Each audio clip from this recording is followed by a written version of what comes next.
नमस्कार दोस्तों। रीट जीके की टेस्ट सीरीज चल रही थी जिसका अगला वीडियो है। देखिए आज की वीडियो का पहला प्रश्न, बिसलपुर बांध वर्तमान में किस जिले में है। तो बिसलपुर बांध है, पहले टोंक में आता था, अभी ये केकड़ी जिले में हो गया है। बिसलपुर बांध वर्तमान में केकड़ी जिले में है।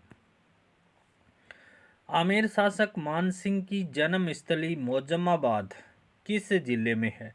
तो ये दूदू जिले में है। आमेर के शासक थे मानसिंह, मानसिंह की जन्म स्थली थी मोजमाबाद। तो मोजमाबाद कहाँ पर है, ये दूदू के अंतर्गत आता है। आंतरिक प्रवाह की दृष्टि से राजस्थान की सबसे लंबी नदी कौन सी है। तो घग्गर नदी है। सीसा जस्ता के उत्पादक क्षेत्र कौन कौन से हैं।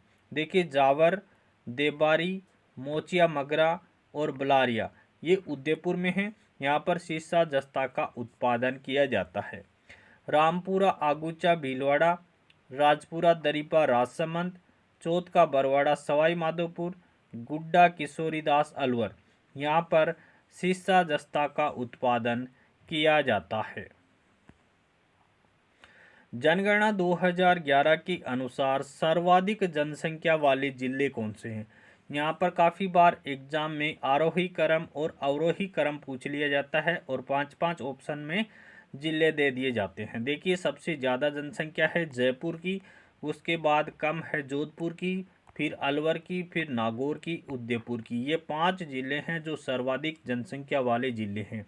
सबसे ज़्यादा जनसंख्या किसकी है, जयपुर की सबसे ज़्यादा है, उसके बाद में कम है जोधपुर की, उससे कम है अलवर की, उससे कम है नागौर की, उससे कम है उदयपुर की। जनगणना 2011 के अनुसार न्यूनतम जनसंख्या वाले जिलों की बात करें तो न्यूनतम जनसंख्या वाला जिला है जैसलमेर, उससे ज़्यादा है प्रतापगढ़, उससे ज़्यादा है सिरोही, फिर है बूंदी, राजसमंद। ये 5 जिले हैं जो न्यूनतम जनसंख्या वाले जिले हैं। भील पुरुषों द्वारा पगड़ी के स्थान पर बांधा जाने वाला मोटा वस्त्र क्या कहलाता है।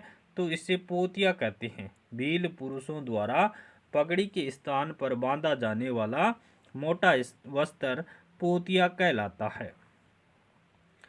पुरुषों के कान के आभूषण कौन से हैं। देखिए बाड़ियाँ हैं, मुर्कियाँ हैं, झाले हैं, छेलखड़ी, लौंग ये पुरुषों के कान के आभूषण हैं। लेटी हुई नदी के नाम से किसे जाना जाता है। तो घग्गर नदी को लेटी हुई नदी के नाम से जाना जाता है। राष्ट्रीय मरु उद्यान किन किन जिलों में फैला हुआ है। तो ये राजस्थान के 2 जिलों में फैला हुआ है, जैसलमेर और बाड़मेर। राजस्थान का क्षेत्रफल की दृष्टि से सबसे बड़ा अभ्यारण्य कौन सा है। राष्ट्रीय मरु उद्यान है जो जैसलमेर और बाड़मेर में है। राष्ट्रीय मरु उद्यान का कुल क्षेत्रफल कितना है। तो कुल क्षेत्रफल की बात करें तो 3162.50 वर्ग किलोमीटर है। राष्ट्रीय मरु उद्यान का कुल क्षेत्रफल कितना है, 3162.50 वर्ग किलोमीटर है।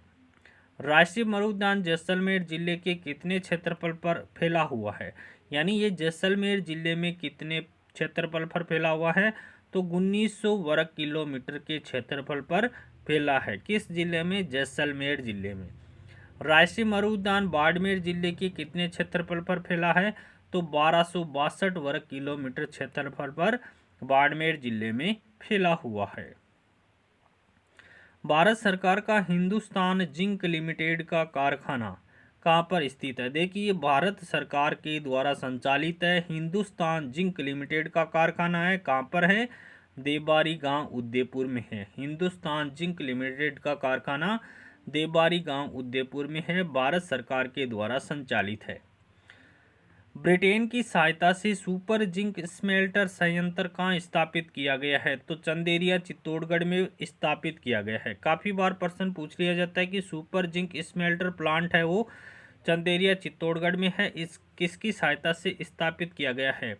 तो सुपर जिंक स्मेल्टर प्लांट है वो ब्रिटेन की सहायता से स्थापित किया गया है और कहाँ पर है, चंदेरिया चित्तौड़गढ़ के अंदर है। किस समिति की सिफारिश पर राजस्थान में पर्यटन उद्योग को दर्जा दिया गया। पर्यटन को उद्योग का दर्जा दिया गया है। तो मोहम्मद यूनुस समिति की सिफारिश पर राजस्थान में पर्यटन को उद्योग को दर्जा दिया गया। कब दिया गया? 4 मार्च 1989 को उद्योग को दर्जा दिया गया। किसको? पर्यटन को उद्योग का दर्जा किस समिति की सिफारिश पर दिया गया? मोहम्मद यूनुस समिति की सिफारिश पर। कब? 4 मार्च 1989 को। बेणेश्वर महोत्सव मनाया जाता है माघ पूर्णिमा को मनाया जाता है। किस जिले में? डूंगरपुर जिले में मनाया जाता है।